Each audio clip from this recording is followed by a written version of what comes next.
Everything we do is going to be about winning. Okay, we're going to learn to do things the right way, and that's the only way we're going to do them. Because if it doesn't help us, we're not doing it, man. That's just as simple as it gets. Win the Super Bowl. That's I good. mean it too. You know, one of the things that the only reason you become a head coach in this league, in my opinion, is to win. That's it. That's the bottom line. If you do it for any other reason, you're wrong.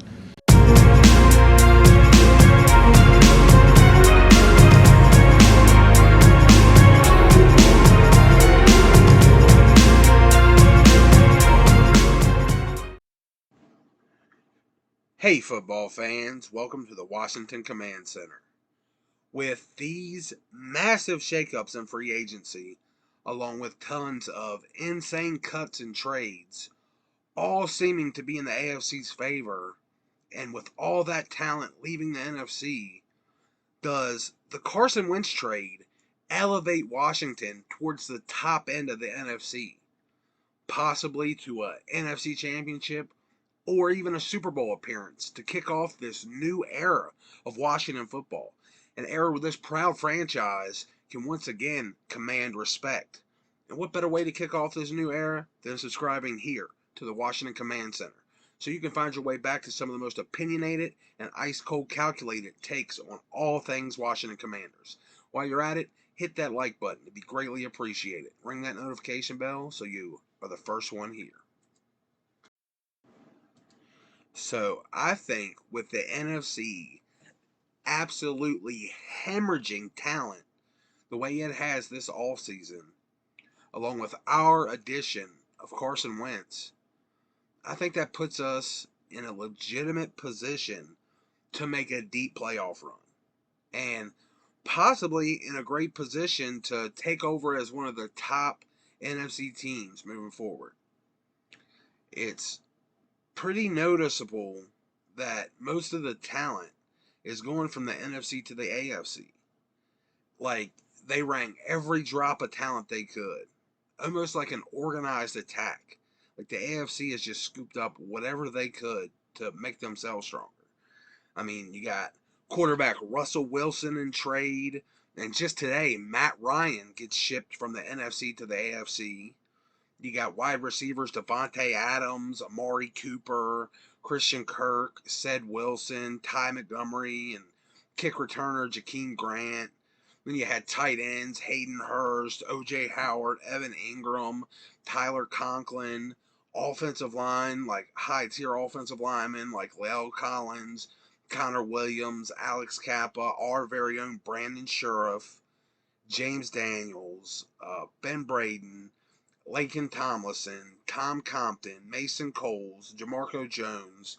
You know, some of these aren't the greatest guys, but it is definitely talent leaving the conference. And you got running backs like Chase Edmonds, Raheem Mostert, Trent Cannon. Edge rushers like Randy Gregory, Khalil Mack, Chandler Jones. Talented secondary players like Marcus Williams, DJ Reed, Jordan Whitehead, Darius Williams, near starter quality depth at defensive tackle that could end up, being a boost, as and ended up being starters with Sebastian Joseph Day, Foye Olakun, DJ Jones, Tim Settle, Michael Pierce, Bilal Nichols, Austin Johnson. Like I just mentioned, Olakun, like, he is one of the few decent linebackers in free agency. Now, I wasn't really interested in him, but that's, probably most people's top guy in free agency, leaving the NFC and going to the AFC. So with all that talent leaving the NFC and very little, coming to the NFC in return, I really think we've been catapulted way up in the NFC standings. Like, I think with everything Dallas is losing, their wide receiver one Amari Cooper, their right tackle L. Collins, their right guard or left guard Connor Williams, wide receiver three Ced Wilson, and one of their best edge rushers in Randy Gregory.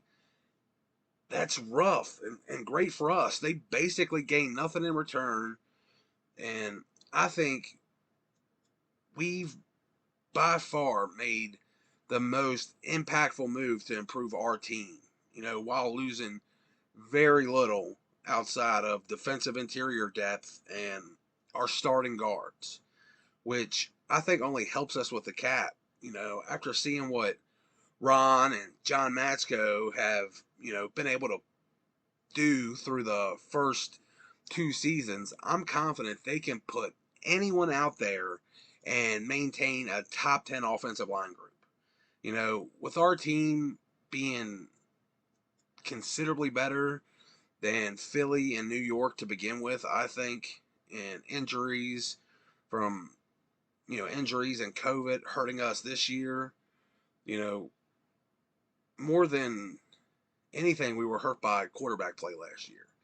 So with the COVID restrictions lifted this year and this massive improvement at quarterback, if they stay healthy this season, we are firmly in the driver's seat in the NFC East. Like, the Eagles and Titans do have a lot of early draft capital to help them improve, and the Giants do have what should be a considerable upgrade in the coaching staff. But even with all those picks, it's hard to make any additions that have the impact that a quarterback upgrade does. Especially in our situation, where not only is the quarterback a massive upgrade in talent for us, that, the type that elevates the offensive talent we already have, with the expectation of, getting a boost over last year just by having a couple of our guys back. We already expected to be better just, with good health. And on top of that, we get a massive boost at quarterback. But with that, our talent's also a massive boost to what that quarterback has had in the past.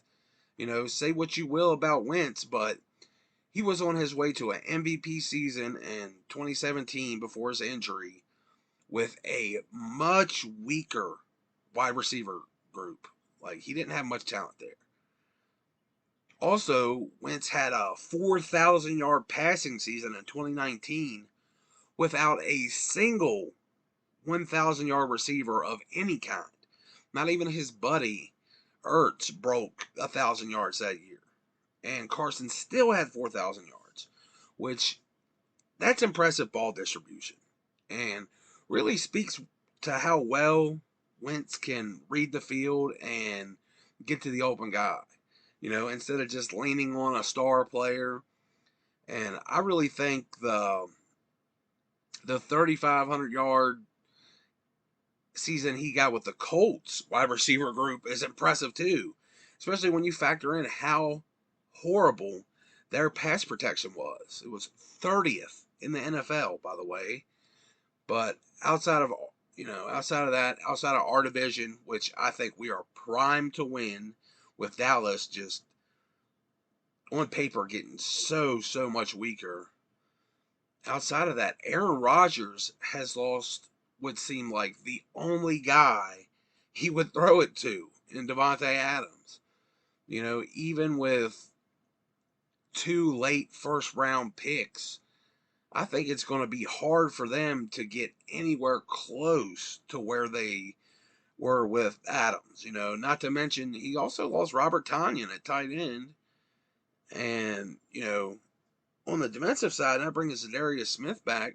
That hurt the defense too. So Green Bay looks a whole lot less scary. And then Arizona, that, looked to be on the rise this year, is having trouble with the happiness of their franchise quarterback and just lost their wide receiver 2 that had stepped up this season to be wide receiver 1 with Nuke Hopkins, who turns 30 before next season, missing 8 games and tearing his MCL late and finishing the season on the IR. So his health is, becoming a concern at his age. And they lost their dependable number 2, along with their, wide receiver 2, the receiving threat there. But outside of that, Saints fall further from previous glory with the loss of their coach, along with, most likely franchise left tackle Teron Armstead will probably move on, and Marcus Williams, and he's heading to the AFC, and possibly a 6-game suspension for Alvin Kamara. So they're going to take a big hit next year. Tampa Bay might have actually improved its offensive line, bringing in Shaq Mason to replace Alex Kappa, and Russell Gage could be an improvement over the production they got out of Antonio Brown. I'm not saying he's better than Antonio Brown. I'm just saying at the point they had Antonio Brown, the production he was giving them, I think they could get more out of Russell Gage. But, they're close to the same team we were able to beat this year with Heineke under center. So with Wentz, I feel far more confident against them than this past season. And we were able to get the dub then. And then the 49ers, they've lost 2 starters on their offensive line, which is, a huge part of Shanahan's system. And they lost a starting defensive tackle in DJ Jones. And they lost Arden Key, who was super productive as a rotational defensive end piece. And they may be forced into starting Trey Lance before they are ready to with Jimmy G surgery. And the word that Trey is still way too raw for them to make him the starter, and that Jimmy G wasn't on the trade market is out there because, he's not out there because Trey's too raw. Now, it's pure speculation, but I think this shoulder surgery that kind of came out of nowhere for Jimmy G might actually have been a way to lower other teams' interest in him, to avoid fan backlash for not trading him away. Like, possibly saying that they couldn't get what they thought he was worth.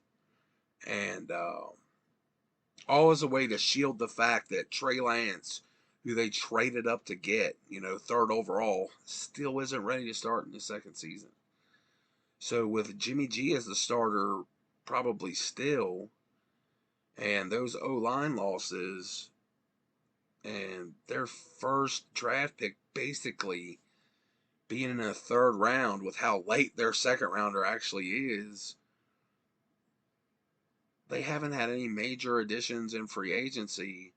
The 49ers start to look a lot less impressive than the 10-7 team they had last year.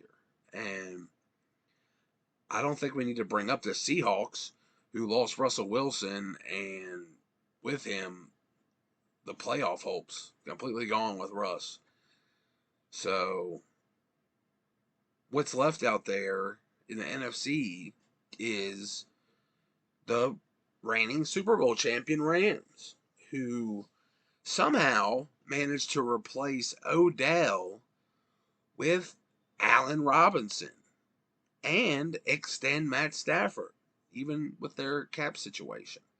And they still say they have the money to bring the cap space somehow set aside to bring Odell back when he's healthy. So that's crazy. So I think Robinson is honestly more the same that they have in Culp as like a high-end chain mover. And then they get Robert Woods back to go along with them. So this offense should be even more dangerous. But they lost some solid defensive players in Sebastian Joseph Day and their cornerback too, Darius Williams. But then they have Robert Rochelle, waiting in the wings after an injury in his rookie season that has the physical profile to actually be a big improvement. So they don't get to bring Von Miller back because he signed with the Bills. Again, leaving the NFC for the AFC. We're going back to the AFC, which is rough for them since he was a great surprise addition late in the year that paid off huge in the playoffs and in the Super Bowl. So they lose some real difference-making pieces, but don't get much worse overall and I think they'll still be the team to beat. And I think if we're able to trade back into the draft in the first round and add some picks, we can come out of this draft with a few starters on the defensive side of the ball that could definitely put us in position to challenging them with Wentz, with the team, with the offense going to be as good as I think it's going to be with Wentz getting with our wide receivers. I think we just need to fill in those missing spots in the defense. You know, the Mike linebacker, the nickel, really need a nickel player, and free safety. Those three spots, and there's amazing talent to fill those needs in the draft. We just gotta recoup some picks from that Wentz trade. I mean, it's a great trade, but if we're in a spot where we can trade back and make it like we didn't take a hit for it at all. So I know it sounds absolutely crazy, but everyone else has lost so much while we managed to upgrade the all important quarterback position. While, plus with our schedule, we'll get to see how we stack up against the 49ers and Green Bay during the regular season. And our only tests outside of them being the Titans and Deshaun Watson and his new team, the Cleveland Browns.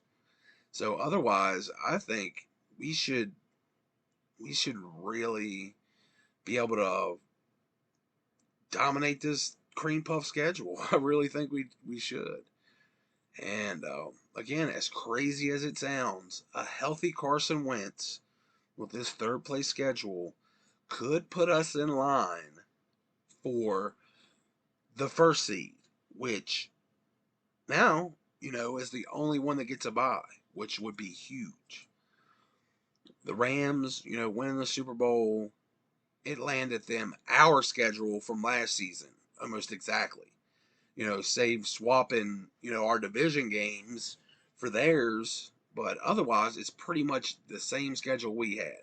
They got to play the Chargers, the Saints, Green Bay, the Bills, the Chiefs, the Panthers, Falcons, Broncos, Raiders, Tampa Bay, Cowboys, and then their division. But even though their 2 games with Seattle got a lot easier, they don't get to dodge Russ this year. They got to see him with his new team in Denver. Now that he's got a team around him, so that could be rough for them. Regardless of any seeding, I really think there's been a huge shift in the power in the NFL, and we're looking like a team that might be able to benefit from it big time. So, do you guys think the Washington Commanders can kick off our first season after this rebrand with the best season we've had since 1991? I think it's a strong possibility. I mean, if you look at like Ron's third year in Carolina, he had a crazy win total then too. I think it was like 14 wins, 14-2 season. So maybe he takes that big step up here. Maybe that's why he was so animate about getting Carson Wentz. And yeah, I really think we can. So hit that like button. Check out the Venmo or the Buy Me a Coffee if you're feeling generous.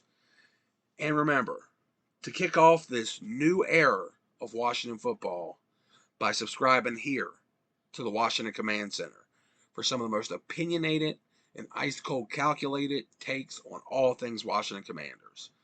And what looks like it's going to be a very positive and optimistic view of the team we all love. It's all going to be all love and happiness this season. Speaking of love, if y'all watch it this far, I love y'all. Peace.